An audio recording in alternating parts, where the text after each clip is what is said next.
Okay, dear students, today now we shall continue understanding how far international and national organizations played a vital role for the improvement of the lifestyles of the disabled. So ಅದರ ಮುಂದುವರೆದ ಭಾಗವಾಗಿ UNESCO 1989 ಬಗ್ಗೆ ತಿಳಿದುಕೊಂಡ ನಂತರ UNESCO 2006ರಲ್ಲಿ ಆದಂತಹ ಬದಲಾವಣೆಗಳು ಮತ್ತು ಅದು ಕೊಟ್ಟಂತಹ ಸಲಹೆಗಳನ್ನ 24ನೇ ಕಲಮಿನಲ್ಲಿ ವ್ಯಕ್ತಪಡಿಸ್ತಾರೆ. ಅವು ಯಾವುವು, ಹೇಗೆ, ಏನು ಅನ್ನೋದ್ರ ಬಗ್ಗೆ ನೋಡ್ತಾ ಬರೋಣ. So on 13th December 2006, United Nations Organization has approved some of the formal suggestions recommended by UNESCO. UNESCO ಏನೋ ಒಂದು ಸಂಸ್ಥೆ ಇದೆ, ವಿಶ್ವಸಂಸ್ಥೆದ್ದು. ಈ ಒಂದು ಸಂಸ್ಥೆ ಕೊಟ್ಟಂತ ಹಲವಾರು ಸಲಹೆಗಳನ್ನು, ಔಪಚಾರಿಕ ಸಲಹೆಗಳನ್ನ ಡಿಸೆಂಬರ್ 13, 2006ರಲ್ಲಿ ಅದಕ್ಕೆ ಅನುಮೋದನೆ ಕೊಡುತ್ತದೆ, ಒಪ್ಪಿಗೆಯನ್ನು ಸೂಚಿಸುತ್ತದೆ.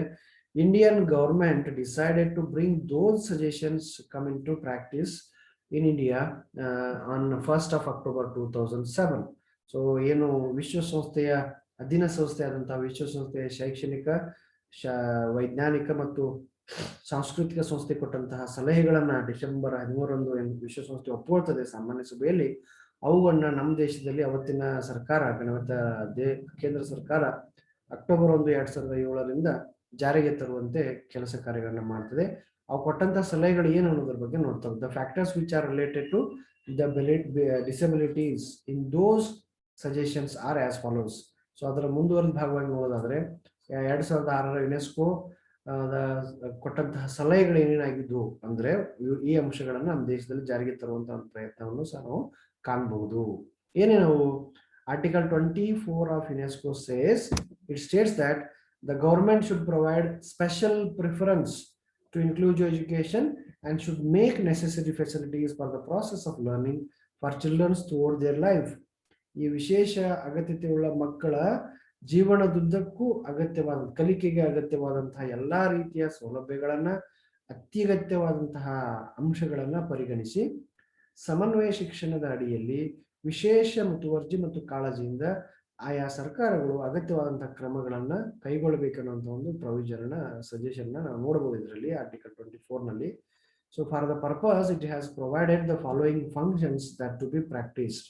So for that purpose there are some programmes which were initiated by UNESCO 2006. Those are as follows. ಅವುಗಳು ಯಾವ್ಯಾವ ಅನ್ನೋದನ್ನ ನೋಡ್ತಾ ಬರೋಣ. ಏನೇನು ಕಾರ್ಯಕ್ರಮಗಳನ್ನ ಹಾಕೊಳ್ಬಹುದು, ಏನೇನು ಮಾಡಬಹುದು ಅನ್ನೋದನ್ನ ಅವ್ರು ಸಜೆಷನ್ ಕೊಡ್ತಾರೆ. Strengthening differentiation, human rights and basic freedom. ಸಾಮಾನ್ಯವಾಗಿ ಏನು ವ್ಯತ್ಯಾಸಗಳಾಗ್ತದೆ, ವ್ಯತ್ಯಾಸೀಕರಣ ಆಗ್ತಾ ಇದೆ ಶಿಕ್ಷಣದ ಅಡಿಯಲ್ಲಿ. ಆ ರೀತಿ ಆಗುತ್ತಿರುವಂತಹ ತಾರತಮ್ಯವನ್ನ, ಆ ಬದಲಾಗುತ್ತಿರುವಂತಹ ತಾರತಮ್ಯಗಳನ್ನ ಗಮನಿಸಿ ಆ ತಾರತಮ್ಯವನ್ನು ಹೋಗಲಾಡಿಸುವಂತಹ ಒಂದು ಪ್ರಯತ್ನ. ಮಾನವ ಹಕ್ಕುಗಳ ಬಗ್ಗೆ ವಿಶೇಷ ಒಲವನ್ನ ವ್ಯಕ್ತಪಡಿಸಿ ಅವುಗಳನ್ನ ಸರಿಯಾದ ನಿಟ್ಟಿನಲ್ಲಿ ತಿಳಿದುಕೊಳ್ಳುವಂತಹ ಮತ್ತು ಅದಕ್ಕೆ ಬೇಕಾದಂತಹ ಎಲ್ಲ ಉಪಕ್ರಮಗಳನ್ನ ಕೈಗೊಳ್ಳುವಂತಹ ಜವಾಬ್ದಾರಿಯನ್ನು ಸಹ ಆರ್ಟಿಕಲ್ 24ರಲ್ಲಿ ಸೂಚಿಸ್ತದೆ. ಹಾಗೇನೆ ಮೂಲಭೂತವಾದಂತಹ ಸ್ವಾತಂತ್ರ್ಯದ ಬಗ್ಗೆನೂ ಸಹ ವಿಶೇಷವಾದಂತಹ ಒಲವುಗಳನ್ನ ನಾವು ಕಾಣ್ತೀವಿ. ಸೊ ಮಾನವ ಹಕ್ಕುಗಳು, ಮೂಲಭೂತ ಸ್ವಾತಂತ್ರ್ಯ ಮತ್ತು ವೈವಿಧ್ಯತೆಗಳನ್ನ ಬಲಪಡಿಸುವಂತಹ ಮತ್ತು ಅದರ ಮೂಲಕ ಸ್ವಸಾಮರ್ಥ್ಯಗಳನ್ನ, ವಿಶೇಷವಾಗಿ ಅಂಗವೈಕಲ್ಯತೆಯಿಂದ ಬಳಲ್ತಾ ಇರುವಂತಹ ವಿದ್ಯಾರ್ಥಿಗಳ ಸ್ವಸಾಮರ್ಥ್ಯವು ಅರಿವು ಅವ್ರಿಗೆ ಆಗಬೇಕು. ಅದರ ಮೂಲಕ ಅವರ ವ್ಯಕ್ತಿತ್ವದ ವಿಕಸನ ಆಗ್ಬೇಕು ಅನ್ನುವಂತಹ ಒಂದಷ್ಟು ಕಾಳಜಿಪೂರ್ವಕವಾದಂತಹ ಹೇಳಿಕೆಯನ್ನ ಅಥವಾ ಆ ರೀತಿಯ ಕ್ರಮಗಳನ್ನ ಈ ಒಂದು ಹೇಳಿಕೆಯಲ್ಲಿ ನಾವು ಕಾಣಬಹುದಾಗಿದೆ. Next is development of disable childrens creative mentality, talents and their personality along with physical and mental capability development. So ಈ ಒಂದು ಅಂಗವೈಕಲ್ಯತೆಯಿಂದ ಬಳಲ್ತಾ ಇರುವಂತಹ ವಿದ್ಯಾರ್ಥಿಗಳಿದ್ದಾರೆ, ಆ ವಿದ್ಯಾರ್ಥಿಗಳ ಸೃಜನಾತ್ಮಕ ಬೆಳವಣಿಗೆ, ವಿಶೇಷವಾಗಿ ಮಾನಸಿಕ ಸೃಜನಾತ್ಮಕತೆಯನ್ನು ಅಲ್ಲಿ ಕಾಣುವಂಥದ್ದು, ಅವರಲ್ಲಿರುವಂತಹ ಒಂದು ಕೌಶಲ್ಯಗಳನ್ನ, ಅವರಲ್ಲಿರುವಂತಹ ಒಂದು ಪ್ರತಿಭೆಯನ್ನ ಅನಾವರಣ ಮಾಡುವುದು, ಅವರ ವ್ಯಕ್ತಿತ್ವವನ್ನ ದೈಹಿಕವಾಗಿ ಮತ್ತು ಮಾನಸಿಕ ಸಾಮರ್ಥ್ಯಗಳ ಅಭಿವೃದ್ಧಿಯ ಪೂರ್ವಕವಾಗಿ ಕೆಲಸ ಕಾರ್ಯಗಳನ್ನ ಕೈಗೊಳ್ಳುವಂತಹ ಒಂದು ಚಟುವಟಿಕೆಗಳು ಆಗ್ಬೇಕು ಅನ್ನುವಂಥ ಒಂದು ಪ್ರಯತ್ನಗಳು ಆಗ್ತವೆ. So development of disable childrens creatively, that is creative development, mental development along with their personality. So there is a need of development of physiological condition as well as mental capability. So when such opportunities are to be created or given, that is the major concern of UNESCO in 2006. So ಪ್ರತಿ ವಿದ್ಯಾರ್ಥಿಯು ಮಾನಸಿಕವಾಗಿ, ದೈಹಿಕವಾಗಿ, ಸೃಜನಾತ್ಮಕವಾಗಿ ಬೆಳಲಿಕ್ಕೆ ಬೇಕಾದಂತಹ ಎಲ್ಲ ಪೂರಕ ವಾತಾವರಣವನ್ನ ಸರ್ಕಾರಗಳು ನೀಡಬೇಕು ಅನ್ನುವಂಥ ಒಂದು ವಿಶೇಷ ಆಸಕ್ತಿಯನ್ನ, ಒಲವನ್ನ ವ್ಯಕ್ತಪಡಿಸ್ತಾ ಇರೋದನ್ನು ನೋಡ್ತೀವಿ. Next is providing the opportunity for participation in the community freely. ಸಮುದಾಯದಲ್ಲಿ ಮುಕ್ತವಾಗಿ ಬೆರೆಯಲಿಕ್ಕೆ ಅವಕಾಶಗಳನ್ನ ಕಲ್ಪಿಸುವಂತಹ ಸೌಲಭ್ಯಗಳನ್ನು ಕೊಡಬೇಕನ್ನುವಂತಹ ಒಂದು ಸಲಹೆಯನ್ನು ಕೊಡ್ತದೆ. So still there are some discrimination as for their participation is considered in the country ಅಲ್ವಾ. ಅವರ ಭಾಗವಹಿಸುವಿಕೆಯನ್ನು ಇನ್ನೂ ನಾವು ಬಹಳಷ್ಟು ಸಲ ಒಪ್ಕೊಂಡಿಲ್ಲ. ಕೆಲವು ಜನರನ್ನ ಜಾತಿಯ ಆಧಾರದ ಮೇಲೂ ಸಹ ಕೆಲವೊಂದ್ ಕಡೆ ನಾವು ಕೆಲವೊಂದು ಎಲ್ಲ ವ್ಯಕ್ತಿಗಳಿಗೆ ಮುಕ್ತವಾದ ಅವಕಾಶ ಕೊಟ್ಟಿಲ್ಲ. ಹಂಗೇನೆ ಅಂಗವೈಕಲ್ಯತೆಯಿಂದ ಬಳಲ್ತಾ ಇರುವಂತಹ ವಿದ್ಯಾರ್ಥಿಗಳನ್ನ ನಾವು ಎಲ್ಲಾ ರಂಗದಲ್ಲಿ ಎಲ್ಲಾ ರೀತಿಯಲ್ಲಿ ಅಳವಡಿಸಿಕೊಂಡಿಲ್ಲ. ಅದು ಹೋಗಲಾಡಿಸಬೇಕಾದನ್ನ ಅವರಿಗೆ ಬೇಕಾದಂತಹ ಎಲ್ಲ ರೀತಿಯ ಎಲ್ಲ ಸಮುದಾಯದ ಚಟುವಟಿಕೆಗಳಲ್ಲಿ, ಅದು ಒಂದು ಸಾಂಸ್ಕೃತಿಕ ಕಾರ್ಯಕ್ರಮ ಆಗಿರ್ಬೋದು, ವೈಜ್ಞಾನಿಕ ಕಾರ್ಯಕ್ರಮ ಆಗಿರ್ಬೋದು, ಶೈಕ್ಷಣಿಕ ಕಾರ್ಯಕ್ರಮ ಆಗಿರ್ಬೋದು, ಅಥವಾ ಸಾಮಾಜಿಕ ಜಾಗೃತಿಯಂತಹ ಸಾಮಾಜಿಕ ಕಾರ್ಯಕ್ರಮಗಳಾಗಿರ್ಬೋದು, ಯಾವ ರೀತಿಯಾಗಿ ಒಬ್ಬ ಸಾಮಾನ್ಯ ಮಗು ಎಲ್ಲ ರೀತಿಯ ಕಾರ್ಯಕ್ರಮಗಳಲ್ಲಿ ಚಟುವಟಿಕೆಯಲ್ಲಿ ಭಾಗವಹಿಸುವಂತಹ ಒಂದು ಪ್ರೇರೇಪಣೆಯನ್ನ ಅವಕಾಶಗಳನ್ನ ಕೊಡಲಾಗ್ತದೆ. ಹಾಗೇನೆ ಈ ವಿದ್ಯಾರ್ಥಿಗಳಿಗೂ ಸಹ ಮುಕ್ತವಾಗಿ ಸಮುದಾಯದಲ್ಲಿ ಸ್ವತಂತ್ರವಾಗಿ ಬೆರೀಲಿಕ್ಕೆ ಎಲ್ಲ ರೀತಿಯ ಅವಕಾಶಗಳನ್ನ, ಸೌಲಭ್ಯಗಳನ್ನ, ಸೌಕರ್ಯಗಳನ್ನ ಕೊಡುವಂತಹ ಜವಾಬ್ದಾರಿಯನ್ನು ಸರ್ಕಾರಗಳು ಮಾಡ್ಬೇಕನ್ನುವಂತ ಒಂದು ಸಲಹೆಯನ್ನು ಕೊಡ್ತದೆ. ಅದರ ಮೂಲಕ ಎಲ್ಲ ರೀತಿಯ ವಿಶೇಷ ಕಾರ್ಯಕ್ರಮಗಳನ್ನ ಸಹ ನಾವು ನೋಡ್ತಾ ಇದ್ದೀವಿ. Next is no student should be separated in the school because of the disability. ಶಾಲೆಗಳಲ್ಲಿ ಒಂದು ವೇಳೆ ಸಾಮಾನ್ಯ ಶಾಲೆಗಳಲ್ಲಿ ವಿಶೇಷ ಮಗು ದಾಖಲಾತಿಯನ್ನು ಪಡೆದುಕೊಂಡು ಶಿಕ್ಷಣವನ್ನು ಪಡಿತಾ ಇದ್ರೆ ಆ ಸಂದರ್ಭದಲ್ಲಿ ಯಾವುದೇ ರೀತಿಯ ತಾರತಮ್ಯತೆ ಮಗುವಿನ ಮೇಲೆ ಆಗಬಾರದು. ಅವ್ರನ್ನ ಸಪರೇಟ್ ಆಗಿ ಕೂಡಿಸೋದಾಗ್ಲಿ, ಅವರಿಗೆ ಸಪರೇಟ್ ಆಗಿ ಯಾವುದೋ ರೀತಿಯ ಉಪಕ್ರಮಗಳನ್ನು ಮಾಡುವುದರ ಮೂಲಕ ಅವರ ಮಾನಸಿಕ ಘಾಸಿಯನ್ನು ಉಂಟು ಮಾಡುವಂತಹ ಮನೋವೈಜ್ಞಾನಿಕ ಕ್ರಮಗಳನ್ನಾಗಲಿ, ನಕಾರಾತ್ಮಕ ಧೋರಣೆಗಳನ್ನಾಗಿ ಯಾವುದೇ ಶಾಲೆಗೆ ಸಂಬಂಧಪಟ್ಟಂತ ಆಡಳಿತಗಾರರು, ಆಡಳಿತ ಮಂಡಳಿ, ಮುಖ್ಯೋಪಾಧ್ಯಾಯ ಅಥವಾ ಕೆಲಸ ಶಿಕ್ಷಕ ಯಾವುದೇ ಒಂದು ಮೂಲದಿಂದ ಸಹ ಆದ ರೀತಿಯ ತಾರತಮ್ಯಗಳಾಗಬಾರದು, ವ್ಯತ್ಯಾಸೀಕರಣಗಳಾಗಬಾರದು ಅನ್ನೋಂಥ ಒಂದು ವಿಚಾರವನ್ನು ಹೇಳ್ತದೆ. No student should be separated as per their disability is considered in any schools. Either it may be through the help of an administration point of view, or the people who are there in the management, maybe the headmaster, the principal, or the teachers, or the non-teaching staff. There should not be any discrimination points which are supposed to be practiced by any schools.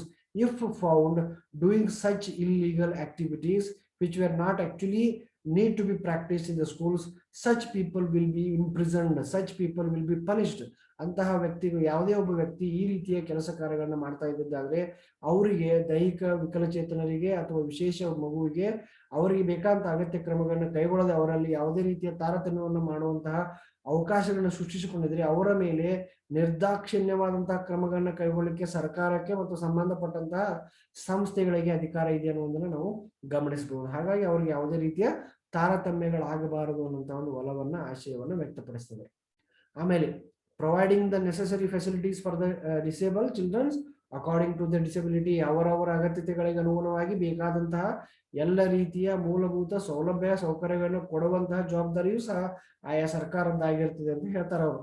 ಅಂದ್ರೆ blind ವಿದ್ಯಾರ್ಥಿಗೆ ಬೇಕಾದಂತ ಎಲ್ಲ ಸೌಕರ್ಯಗಳನ್ನ, deaf and ಡಮ್ ವಿದ್ಯಾರ್ಥಿಗೆ ಬೇಕಾದಂತ ಎಲ್ಲ ಸೌಕರ್ಯಗಳನ್ನ, ದೈಹಿಕ ವಿಕಲಚೇತನರಿಗೆ ಬೇಕಾದಂತಹ ಸೌಕರ್ಯಗಳನ್ನ, ಹೀಗೆ ಪ್ರತಿ ಮಗುವಿಗೆ ಬೇಕಾದಂತಹ ಎಲ್ಲ ಮೂಲಭೂತ ಅವಶ್ಯಕತೆಗಳು, ಆತನ ಸಾಮರ್ಥ್ಯ ವೃದ್ಧಿಗೋಸ್ಕರ, ಆತನ ವ್ಯಕ್ತಿತ್ವದ ವಿಕಸನಕ್ಕೋಸ್ಕರ, ಆತನಿಗೆ ಬೇಕಾದಂತಹ ಶಿಕ್ಷಣದಲ್ಲಿ ಮುಂದೆ ಸಾಗಬೇಕಾದಂತ ಉನ್ನತ ಮಟ್ಟದ ಸಾಧನೆಗೆ ಬೇಕಾದಂತಹ ಎಲ್ಲ ಪ್ರೇರಕ ಅಂಶಗಳನ್ನ ನೀಡುವಂತಹ ಜವಾಬ್ದಾರಿ ಪ್ರತಿ ಸರ್ಕಾರದ್ದಾಗಿರ್ತದೆ ಅನ್ನುವಂತಹ ಒಂದು ಆಶಯವನ್ನು ಸಹ ನಾವು ಕಾಣಬಹುದಾಗಿದೆ. So every government, every citizen, every people who are directly or indirectly involved in the process of inclusive education are responsible for providing all type of facilities for the disabled children according to their disability. So there should not be any discrimination again. So ಕೆಲವು ಮಕ್ಕಳಿಗೆ ಬಹಳ ಪ್ರೀತಿಪೂರ್ವಕವಾಗಿ ನೋಡುದು, ಕೆಲವು ಮಕ್ಕಳನ್ನು ಬಹಳ ನಿರ್ದಾಕ್ಷಿಣ್ಯವಾಗಿ ನೋಡುವಂತಹ, ವಿಶೇಷವಾಗಿ ಅಂಗವೈಕಲ್ಯತೆಯಿಂದ ಬಳಲ್ತಾ ಇರುವಂತಹ ಮಕ್ಕಳಿಗೆ ಆ ರೀತಿಯ ತಾರತಮ್ಯ ಮಾಡುವಂತಹದ್ದನ್ನ ಯಾರೂ ಸಹ ಮಾಡುವಂತಿಲ್ಲ ಅನ್ನುವಂಥ ಒಂದು ಕಠಿಣವಾದಂತಹ ಹೇಳಿಕೆಯನ್ನು ನಾವು ಗಮನಿಸಬಹುದು. Next is taking suitable measures for appointing teachers as and when there is a requirement of the teachers as to facilitate all information, as to facilitate all the programs in the field of education. If there is a need of teachers appointment, the concerned department of the government should have to take necessary steps for the appointment of such teachers if there is a need. ಅಗತ್ಯತೆ ಅವಶ್ಯಕತೆ ಬಿದ್ದರೆ ಕೆಲಸ ಕಾರ್ಯಗಳನ್ನ ಮಾಡಲಿಕ್ಕೆ ವಿಶೇಷವಾಗಿ ಸಮನ್ವಯ ಶಿಕ್ಷಣದ ಅಡಿಯಲ್ಲಿ ಶಿಕ್ಷಕರ ಕೊರತೆ ಒಂದು ವೇಳೆ ಕಂಡು ಬಂದದ್ದೇ ಆದರೆ ಕಾಲಕ್ಕನುಗುಣವಾಗಿ, ಸಮಯಕ್ಕನುಗುಣವಾಗಿ ಮತ್ತು ಸಂದರ್ಭಕ್ಕನುಗುಣವಾಗಿ ಶಿಕ್ಷಕರನ್ನ ಆಯ್ಕೆ ಮಾಡುವಂತಹ, ಅವರನ್ನ ನೇಮಕ ಮಾಡುವಂತಹ, ಅವರಿಗೆ ಬೇಕಾದಂತಹ ತರಬೇತಿ ಕಾರ್ಯಕ್ರಮಗಳನ್ನು ಹಮ್ಮಿಕೊಳ್ಳುವಂತಹ, ಅದರ ಮೂಲಕ ವಿದ್ಯಾರ್ಥಿಗಳ ಶ್ರೇಯೋಭಿವೃದ್ಧಿಗೆ ಶ್ರಮಿಸುವಂತಹ ಒಟ್ಟು ಆಶಯವಾದಂತಹ ವಾತಾವರಣವನ್ನು ನಿರ್ಮಿಸುವಂತಹ ಜವಾಬ್ದಾರಿ ಸರ್ಕಾರಗಳದ್ದಾಗಿರುತ್ತದೆ ಅನ್ನೋದನ್ನು ನಾವು ಗಮನಿಸಬಹುದು.